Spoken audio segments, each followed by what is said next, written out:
शायद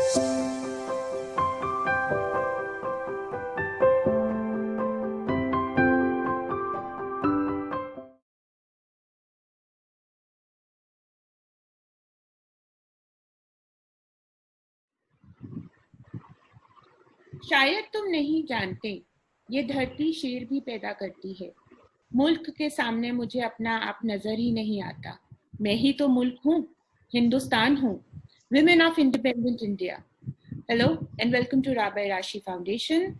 We welcome Ms. Suvarna Raj. She is an international para-athlete. Hello, ma'am. Hi. She's won a silver bronze at Indian International Para-Athlete Championship 2019, also won a gold in 2018. She has been honored by the National Award by President of India in 2014. Ma'am, we are so proud and so happy कि आपने time निकाला हमारे show के लिए. I would request कि आप अपने बारे में थोड़ा सा हमें बताएं. Your journey and how your life has been for so many years. Over to you. Thank you, Rashi. बहुत खुशी हुई कि आज आपने एक मौका दिया है इंडिपेंडेंस डे के उपलक्ष्य में कि यहाँ हम विमेंस की आज़ादी के लिए भी कुछ बोले. मैं सुवर्णा इंटरनेशनल पैरा एथलीट भी हूँ और एक सोशल वर्कर भी हूँ जो डिसेबिलिटी राइट्स एक्टिविज्म के लिए मैं काम करती हूँ. कहीं ना कहीं हमारे देश में लॉ भी है, सब कुछ है, लेकिन उन चीज़ों के बारे में पर्सन्स विद डिसेबिलिटीज जो है हमारे सोसाइटी की वो अवेयर नहीं है. तो जो सफ़र मैंने किया है ज़िंदगी में अपने बचपन से लेके आज तक, एजुकेशन में प्रॉब्लम, एक्सेसिबिलिटी की प्रॉब्लम, एम्प्लॉयमेंट में प्रॉब्लम, तो वो सारी चीज़ें आगे जो मेरे दोस्त है, जितने भी मेरे विकलांग साथी हैं वो फेस ना करें, तो उनके लिए भी मैं काम कर रही हूँ. स्पोर्ट्स के साथ साथ मुझे अच्छा लगता है कि हाँ, अगर हम आए हैं तो कुछ ना कुछ करके जाना चाहिए, मुझे ऐसा लगता है. और सफ़र जो है बड़ा अजीब और गरीब भी था. बचपन से छोटी थी, हॉस्टल में रहती थी. 10th तक मैं मतलब 8-10 साल मैंने 10th हॉस्टल में गुजारे हैं. माँ बाप नहीं, भाई बहन नहीं, साल में एक बार आने को मिलता था घर पे थोड़े दिन के लिए छुट्टियों में.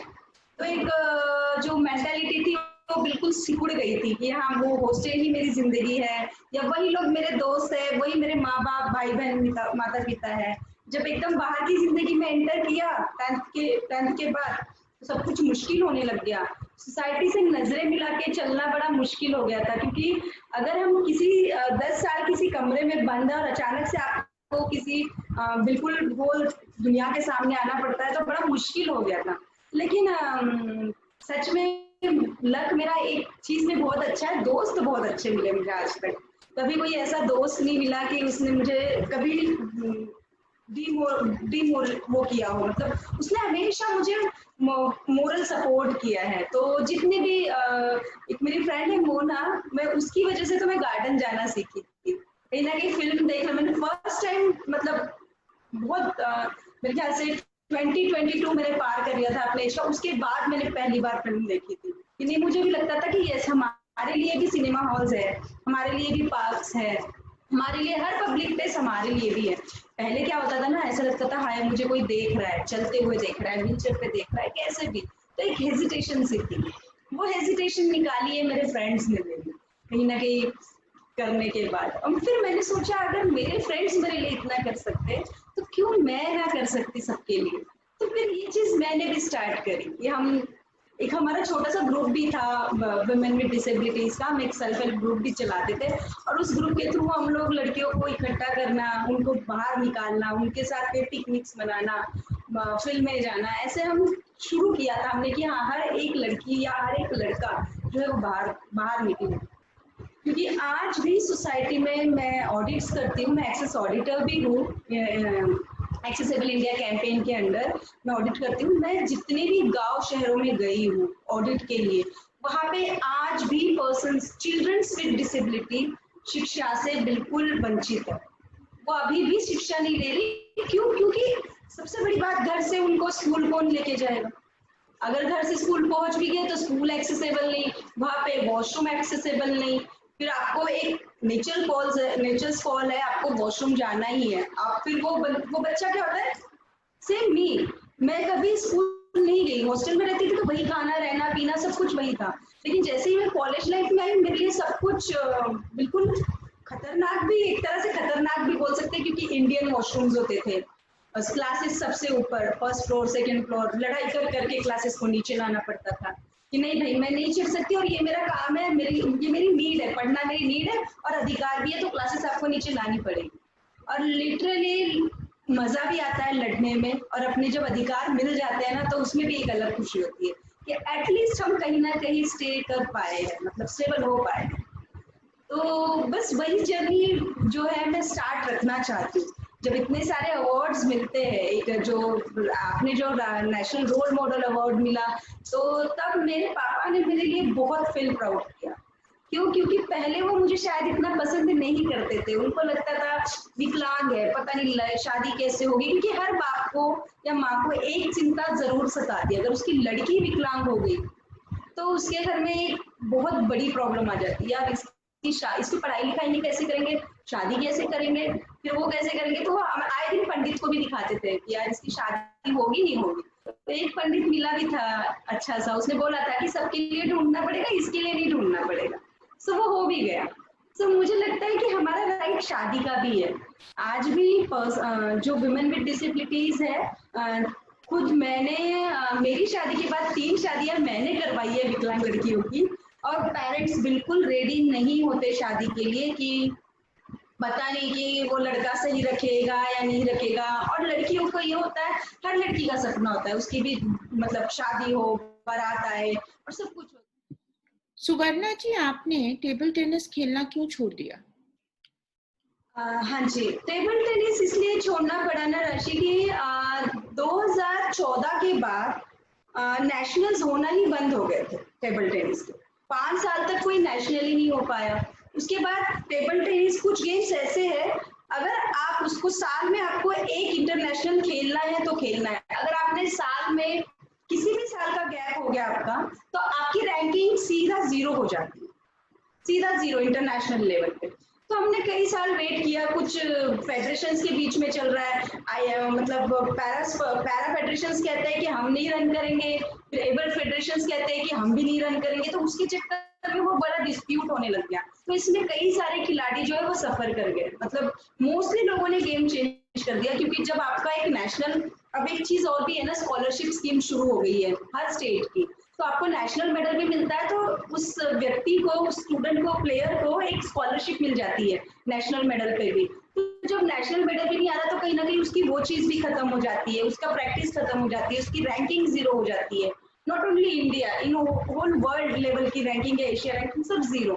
तो मैंने कहा ऐसे हम कितना दिन और वेट कर सकते हैं, तो दैट्स फिर मैंने सोचा नो, हम कोई ऐसा गेम करें जिसमें हमको टेंशन तो नहीं हो एटलीस्ट कि ये नहीं होगा या वो नहीं होगा। सो इसीलिए मुझे चेंज करना पड़ा है।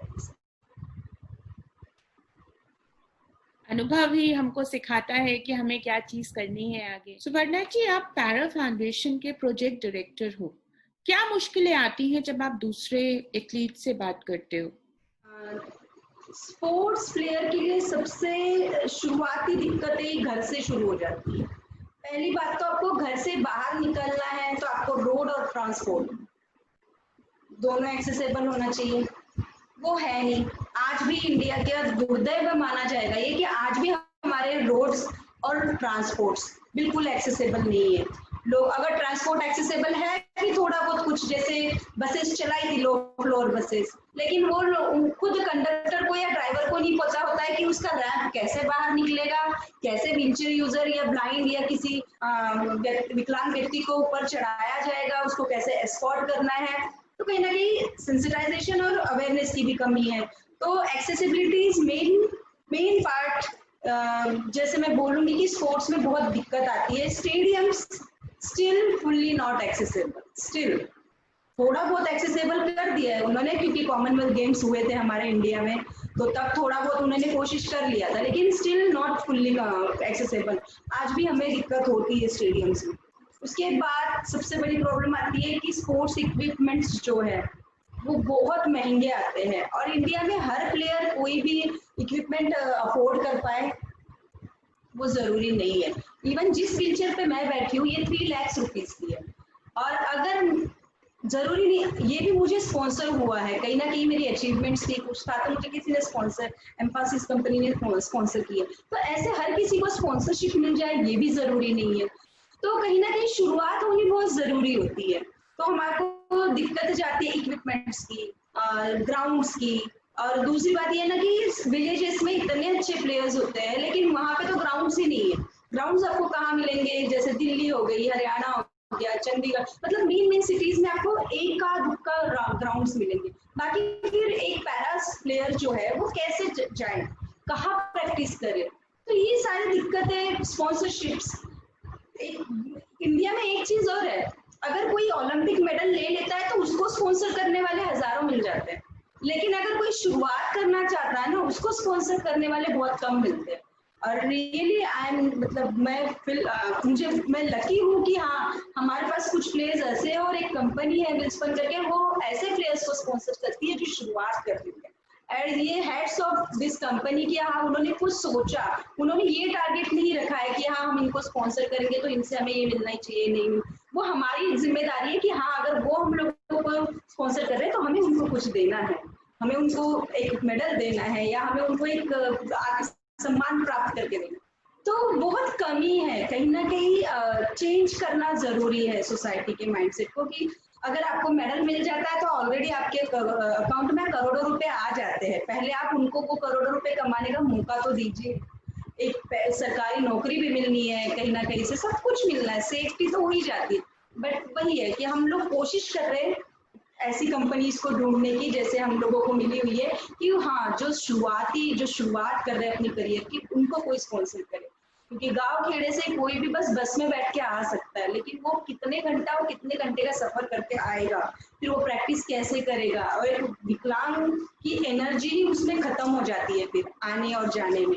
सेम मैं अगर यहाँ से नेहरू स्टेडियम जाती हूँ तो मुझे 1 घंटा लग जाता है, और वो भी मुझे बाय कार जाना पड़ता है, बिकॉज रोड ट्रांसपोर्ट एक्सेसिबल नहीं है जिसमें मैं 10 रुपए में बैठ के चली जाऊँ, वहां मेरा खर्चा कम हो जाता है। लेकिन नहीं, मुझे तो 500 या 1000 रुपए का पेट्रोल लगा के ही जाना है, तो डेली का एक खर्चा वो बढ़ जाता है। तो दुगनी हो जाती है चीजें जो है, खर्चे और चीजें सब कुछ दुगना हो जाता है अगर किसी भी पैरा प्लेयर की बात की जाए। हम सिस्टम से लड़ तो नहीं सकते हैं, लेकिन इस शो के थ्रू हम रिक्वेस्ट और अपील जरूर कर सकते हैं सारे कॉर्पोरेट्स और बड़े ब्रांड्स को कि प्लीज आप इसके बारे में सोचिए। जो लोग पैरा एथलीट्स हैं और अपने करियर की शुरुआत कर रहे हैं, आई एम श्योर कोई ना कोई जरूर आगे आके इस चीज को जरूर सोचेगा और करेगा। सो सुवर्णा जी, आप मुझे बताओ कि आप अपना ध्यान कैसे रखते हो as a athlete, because see normally जो ट्रेनिंग सेशंस होते हैं या उसमें तो बहुत ज्यादा एग्रेसिव एक्सरसाइजिंग होती है। So you tell us about your diet, about your routine, ताकि बाकी लोग इस चीज से इंकरेज हो। माय रूटीन इज फुली, मतलब मैं क्या बताऊं, मैं सुबह 6 बजे उठती हूँ। सुबह 6 बजे या तो मेरी प्रैक्टिस होती है या तो वॉक होती है, दोनों तरह से, क्योंकि जो सेशंस होते हैं वो अल्टरनेट डे होते हैं, रोज नहीं होते।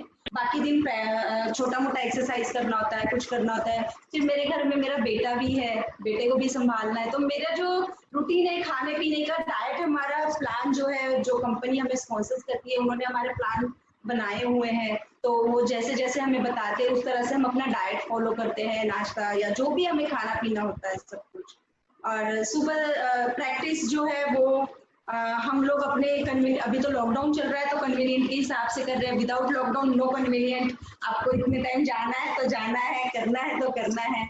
और अभी कोचेस लॉकडाउन के चक्कर में हमारे कोच जो है वो यही आ जाते हैं, अच्छी खासी स्पेस है यहाँ पे, तो हम कर भी पा रही हूँ, अदरवाइज बाकी प्लेयर्स नहीं कर पा रहे जहाँ पे स्पेस नहीं है। मैं जहाँ रही हूँ वहाँ स्पेस की कोई कमी नहीं है, तो हर चीज एकदम सिस्टमेटिकली चल रही है। बस थोड़ा सा वो लगता है कि जो स्टेडियम में जो प्रैक्टिस होता है उसका जो माइंड होता है तो वो अलग ही सेट होता है कि ये स्टेडियम में प्रैक्टिस कर रहे हैं, और वो एक चीज अलग ही लगती है कि अच्छा भी लगता है थोड़ा कि हाँ जा रहे और कर रहे।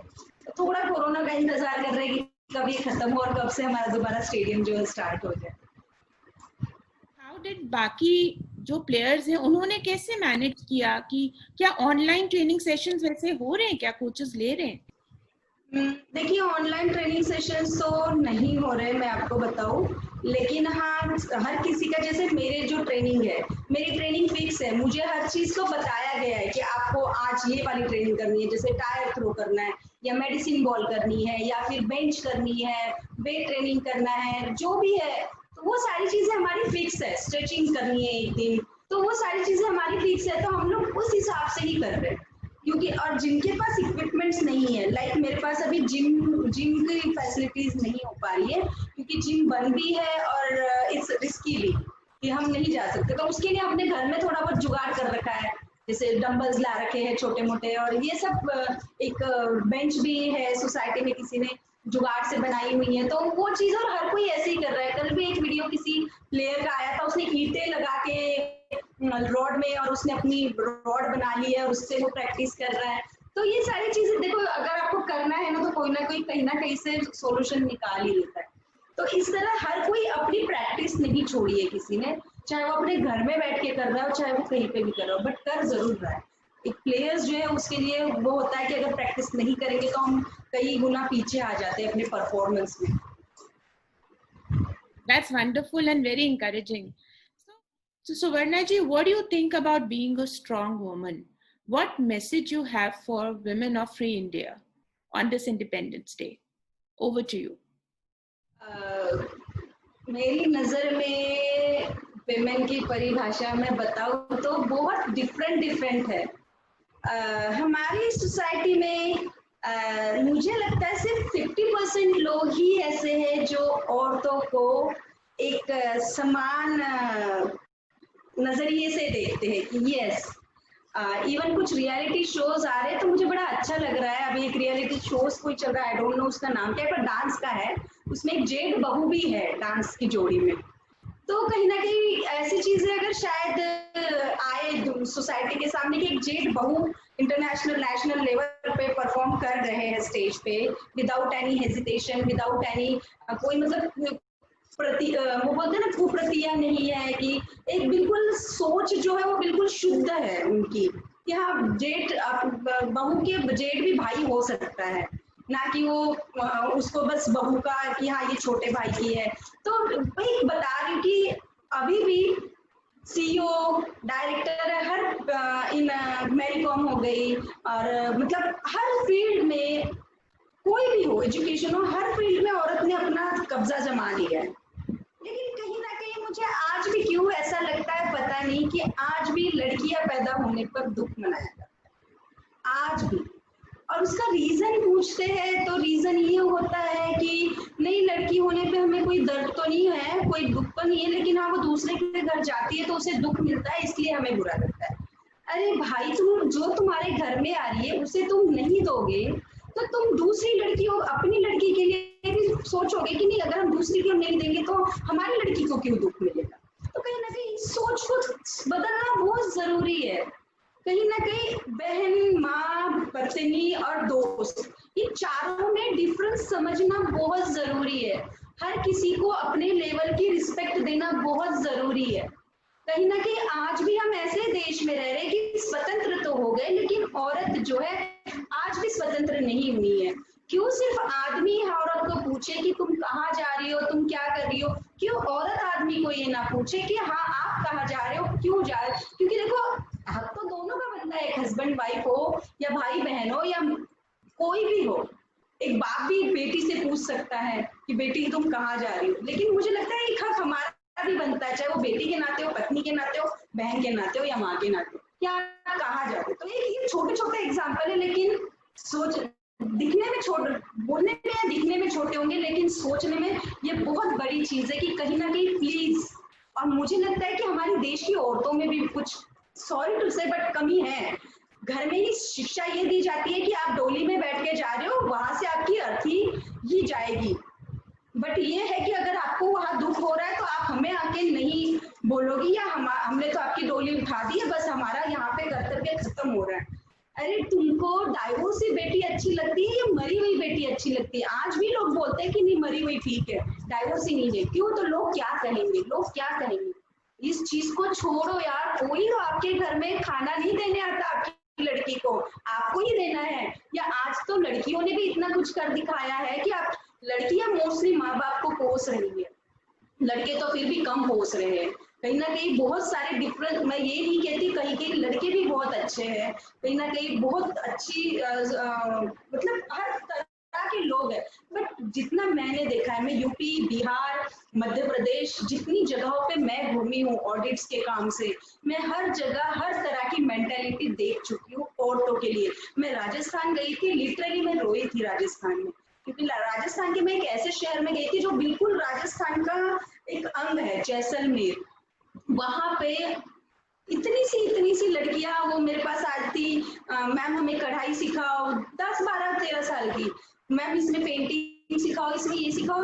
जब मैं उनसे पूछती थी ना कि क्या हुआ, क्यों, हमारी शादी है मैम अगले महीने। मतलब वो 10 12 12 साल की लड़कियों की आप शादी करा रहे हो, कहीं ना कहीं कहीं भी चेंज नहीं आ रहा है। तो कहीं ना कहीं मुझे लगता है कि हम लोगों में कमी रह गई है, या तो क्योंकि हम एग्जाम्पल सेट नहीं कर पा रहे। अगर कोई एक औरत किसी बड़े ओहदे पे बैठती है तो मुझे लगता है उनके ना रोज स्पीचेस होने चाहिए कि नहीं, औरत को ये करना चाहिए, उसका अधिकार है। और औरत को अपनी चीजों को समझना बहुत जरूरी है, अपने अंदर की रिस्पेक्ट को कभी खत्म नहीं होने देना है। अगर आप अपनी नजर में गिर गए तो आप दुनिया की नजर में गिर गए। और मुझे लगता है, हो सकता है हर औरत अपने घर के बारे में जरूर सोचती है, अगर उसके साथ कोई वायलेशन भी हो रहा होता है तो वो सोचती है नहीं, मैं बाहर नहीं जाने दूंगी अपने घर की बात, कहीं ना कहीं बेइज्जती हो जाएगी या कुछ ना कुछ। लेकिन वो एक लिमिट तक होता है। अगर आपके सिर से पानी ऊपर जा रहा है, या आप कहीं पे भी, चाहे वो किसी की बहन क्यों ना हो, माँ क्यों ना हो, किसी माँ के साथ क्यों ना हो रहा हो, किसी के भी साथ, तो उसको आवाज उठानी बहुत जरूरी है। तभी हमारा देश जो है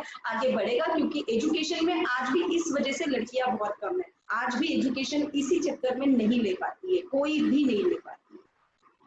हम फिर भी सारी इंडियन लेडीज को सल्यूट करते हैं, क्योंकि उनमें जो हिम्मत है वो शायद बाकी कंट्रीज के कंपैरेटिवली काफी ज्यादा है, जो अगर आप कंपेयर करो उनको। आपसे बात करके काफी हिम्मत महसूस हो रही है सुवर्णा जी। हालात वो ना रखे जो हौसलों को बदल दे, बाकी हौसले वो रखें जो हालातों को बदल दे। कोशिश आखिरी सांस तक करनी चाहिए, या तो लक्ष्य हासिल होगा या अनुभव।